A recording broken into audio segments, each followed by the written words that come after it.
Assalamualaikum warahmatullahi wabarakatuh. Selamat pagi anak-anak hebat. Semoga hari ini kalian dan keluarga sedang berada dalam keadaan sehat walafiat.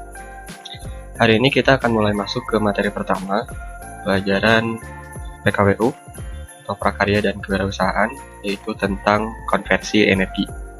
Nah, materi ini termasuk ke dalam wirausaha rekayasa yang nantinya kita akan belajar mengenai proses konversi energi dan mudah-mudahan bisa melakukan praktik konversi energi secara langsung.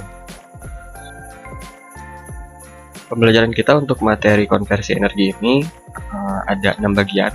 Yang pertama yaitu mengenai perencanaan usaha, kemudian yang kedua yang mengenai sistem produksi peralatan, yang ketiga mengenai break-even point, kemudian yang keempat ada strategi promosi, dan selanjutnya ada laporan kegiatan, dan yang terakhir ada evaluasi. Nah, 6 materi ini kita akan bahas setelah pertemuan ini, karena pada pertemuan hari ini kita akan membahas dulu mengenai pengenalan konversi energi. Baik, untuk materi pertama kita akan masuk ke energi terlebih dahulu. Apa itu energi? Energi merupakan kemampuan untuk melakukan kerja.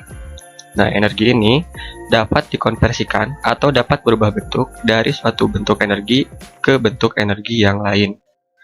Kemudian, energi juga dapat dipindahkan dari satu sistem ke sistem lain melalui gaya yang mengakibatkan pergeseran posisi benda atau kinetis. Nah, sumber energi yang dimanfaatkan oleh manusia dalam kehidupan sehari-hari itu terbagi menjadi dua, yaitu energi terbarukan dan energi tidak terbarukan. Energi terbarukan merupakan sumber energi yang renewable atau dapat diperbarui, seperti biomasa, biogas, angin, fotovoltaik, panas bumi, dan air. Sedangkan untuk energi tidak terbarukan, itu adalah sumber energi yang habis pakai atau tidak bisa diciptakan kembali. Nah, contoh dari sumber energi yang tidak dapat diperbarui ini diantaranya bahan bakar fosil, seperti minyak bumi, BBM, premium, pertalite, dan lain sebagainya, gas alam, dan bahan-bahan tambang seperti batu bara, emas, dan lain sebagainya. Nah, jika kita lihat di pengertian energi sendiri, itu energi dapat berubah bentuk atau dalam kata lain dapat dikonversikan. Maka muncullah sebuah kata konversi energi. Kita lihat konversi energi yang pertama. Nah, ini adalah contoh pertama. Ada kincir angin. Nah, kincir angin ini mengubah energi awalnya angin menjadi energi listrik. Yang pertama ada kincir angin, dia mengubah angin menjadi listrik. Nah, bagaimana caranya? Si angin ini akan menggerakkan baling-baling yang nantinya dihubungkan dengan generator. Nah, ketika generatornya berputar, dia akan menyimpan energi listrik di dalam sebuah tempat penyimpanan listrik. Nah, nantinya listriknya bisa digunakan untuk berbagai macam kebutuhan. Biasanya di kincir angin ini di belakangnya ada bagian ekor yang akan digunakan untuk mempengaruhi posisi atau arah kincirnya sesuai dengan arah mata angin.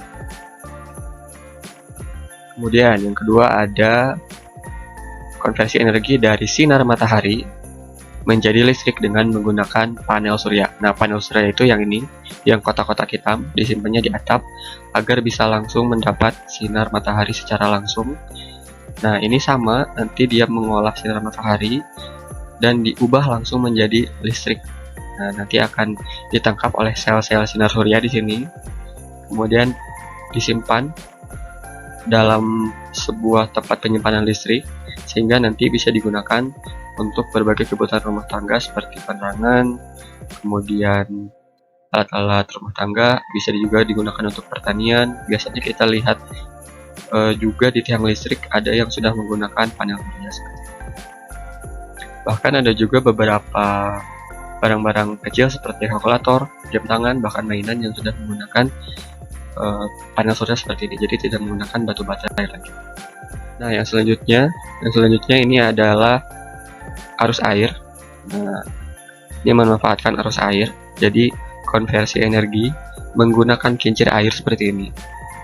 Kita udah sering lihat ya di beberapa PLTA, pembangkit listrik tenaga air.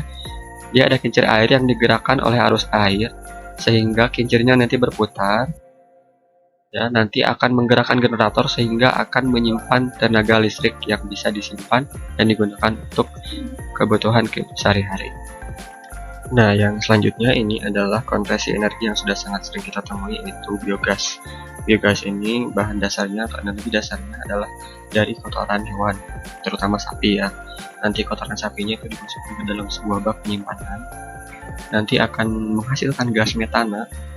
Nanti si gas metana itu akan ditampung dalam sebuah wadah khusus. Nah, nantinya ini akan bisa digunakan sebagai bahan bakar. Jadi, jika misal gas LPG yang biasa kita pakai habis, kita bisa menggunakan gas dari biogas ini atau dari kotoran sapi ini.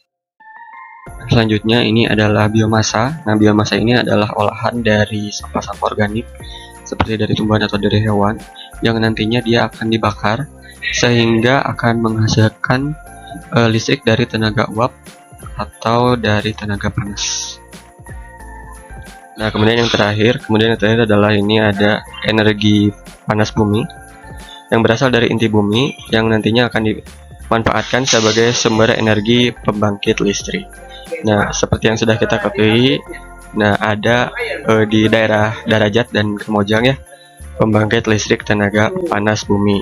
Nah, panas bumi ini nanti akan digunakan untuk menghasilkan listrik dan disalurkan ke daerah. Biasanya kalau misalkan di Kamojang adalah listrik untuk ke sepanjang Pulau Jawa. Nah, jadi apa yang bisa kita simpulkan dari konversi energi ini?